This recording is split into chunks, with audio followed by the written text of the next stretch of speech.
How's it going, guys? What I wanted to do in this video is actually talk to you all about 1911s and actually do a comparison between a few different models that I have.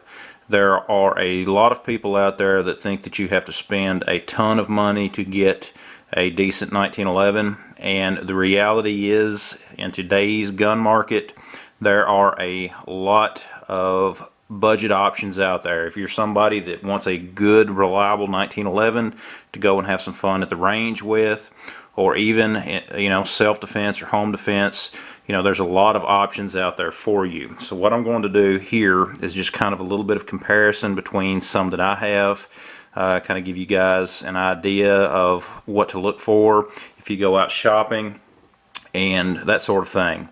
I know that there are a lot of people out there who think that if you don't spend, a couple $1,000s on a 1911, you're not going to get a good gun. That is just nonsense. Just completely ignore that. That is not the reality of the way that things are these days. Now, what we have here is kind of a spectrum of cost on the 1911s. Each of these guns are guns that I've personally paid for. They are guns that I have regularly shot. They're guns that I just enjoy. And, if I didn't like them, I wouldn't own them. Okay. One of the most popular, I guess you could call them budget option 1911s, is going to be, of course, the Rock Island. This is one that I've had for a while. I'm sure that some of you guys have seen previous videos with this gun. You can see there is no magazine and there is nothing in the chamber. Arms Corps is who the importer of these guns are. This is, in my opinion, a very good gun, especially for the money. This one, of course, I've added some custom grips that you guys have probably seen in one of my previous videos. This is a very fun gun to shoot. This is a very accurate gun to shoot. And during all of the time that I have owned this gun, there has only been just a couple of malfunctions. And that was right when I first got it. If you go back and watch the video that I made on this gun, the first video that I did with it, you can actually see those malfunctions. And it was repeated a couple of times since then, but that problem no longer exists in this gun.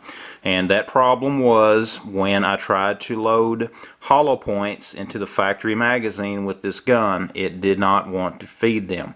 That's when the gun was new and it had not been broken in.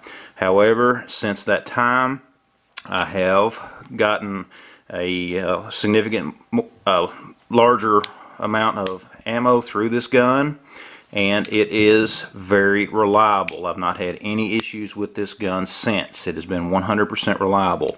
Now, of course, you can see here the sights on these are nothing to brag about. They're just standard blacked out sights. I've been saying that I'm going to change them out. I just haven't done it yet. But they work well for what they are. This is a fun range toy for me. I do have it dressed up a little with the grips. That's just a little personal touch. I really like those grips. And it's just a great all-around gun. Now, the same can be said on the Taurus 1911. Okay, again, we are unloaded. You can see there is no magazine and there is nothing in the chamber. Okay. Taurus is another gun that there's people that either love them or hate them, the 1911s in particularly. This gun is one that I found used and I could not pass it up. It was, well, I say used, but if you've seen my other video about it, it's pre-owned, I guess you could say. I've put a substantial amount of rounds through it since I've had it, and it has been very reliable. I think I had like just one or two malfunctions. Again, it's back when I got it. And just the last round in the magazine, just a couple times didn't want to feed through very well, but again, get more rounds through it and have had no issues. And that is something that is common with a lot of 1911s. And if you go to your custom 1911 makers, Les Bear for example, if you buy a 1911 from them, they're going to tell you put 500 rounds through that gun before you even give them a call if you're having issues with it. And that's just the nature of a 1911. There are going to be, issues with some of these guns out there. You've got to run them. You've got to get the rounds through them. You know, you've got to get them broken in. You know, the tighter the tolerances, the more potential that you have for a malfunction. You know, everything's got to get broken in. Even on these where the tolerances are a little bit looser, things still need to be broken in. Now, just like with my Kimber, all right, this is the Raptor. You guys have seen it.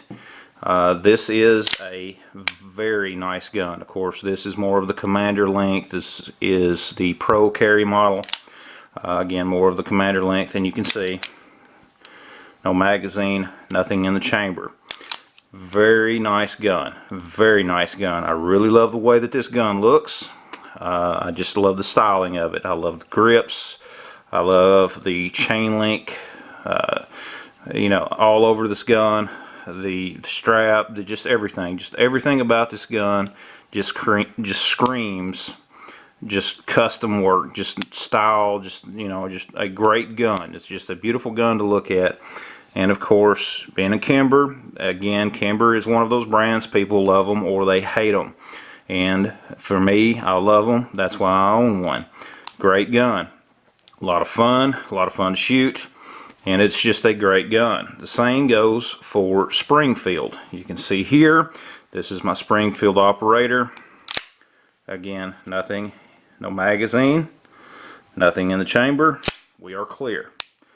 This is the railed model that I have here. And this gun, of course, you can tell a big difference between the way that this gun feels as well compared to some of the steel frame guns. This is a little bit lighter and is more along the lines of something that you might want to carry. This gun is, again, very reliable. It's a very fun gun to shoot. I really like the way that it looks as well. And again, compared to some of these others, you can feel a difference between these two guns here compared to these. The tolerances on these, when you pick it up, when you cycle that action of that slide, you can feel a difference. You can feel the tightness and the tolerances on these compared to the Taurus as well as the Rock Island. Just to give you just a little bit of an example, listen to this. Okay, I'm actually twisting the frame and the slide, and you can see and you can hear that there is just a little bit of play in there. Alright, I don't know how well you're going to be able to see it. Okay, you can hear it rocking, certainly. Right? Compared to the Rock Island. And even the Rock Island, believe it or not. It does have a little bit of play in there. And it's a little bit less, actually, than what the Taurus is, but it still is there. Now, if we pick up the Kimber, this gun, there is none. There's virtually no play whatsoever between that frame and slide fit. Okay, I'm rocking it, and you could probably measure some. I know you could, but it is an extremely tight slide to frame fit. The same with the Springfield. Okay, there is a big difference between the way that these guns feel as far as that slide to frame and these. Okay, big difference. Does that mean these guns are not reliable or are not a good gun? The reality is these are still a very good gun. Okay, it's all going to be a matter of what you want to pay for. Do you want to pay that additional cost for something like this, or are you going to be happy with something like this? And guys, let me tell you, don't look down on these guns here. These guns work. That's the main thing. They work. They seem to be reliable. I've not had any issues with them. And you also need to think about the purpose of what you're going to be using this gun for. Of course, if you're trying to do competition, if you're trying to do a lot of long range shooting, if you're going for extreme precision accuracy, you may want to go with something like this where it's a little bit tighter in the tolerances to where you're going to have just a little bit more accuracy out of that gun. But if you're just looking to go out and have fun at the range, if you're looking to having something even to carry or to use for home protection, just like we talked before, something like this is going to work fine for you guys. I'm telling you, these guns here, I still take them out, I still shoot them, I still have fun with them, just like I do with these. You know, it just really depends on the mood that I'm in for the day. I'll take one gun out compared to the other and just have fun with them. You know, that's why I do this. It's kind of my thing. It's my hobby. You know, don't look down on these guns. And if any of you guys have ever had the chance to pick up one of those old World War II era Colts, those old military surplus 1911s, it doesn't even have to be World War II. It could just be even Vietnam era, just any of those old military Colt 1911s. Pick one of those things up and then check that slide to frame fit. Okay, it's going to be just as loose, in some cases even more so, than what we have here in this Taurus. Okay, and the reality is, if you had this super tight, like what it is here on the Kimber, to where there's virtually no play, if you got into any kind of a situation to where you got buildup, contaminants, debris, anything like that in there, there's a greater chance that you're going to have a malfunction with something like this over something like this. Okay, you know, again, depending on what you're going to use the gun for. You know, because loose, you know, it has a little bit more room in there to where any kind of a contaminant that got in there, you know, it still has a chance of functioning. You know, if you get something in this where it's just extremely tight, if you were to get something in there, there's a greater chance of you causing a malfunction. All right, you know, but again, it depends on what you're using the gun for. It really comes down to personal preference. It comes down to personal opinion and just what you like in your guns. The reason that I have all of these is because I like all of them.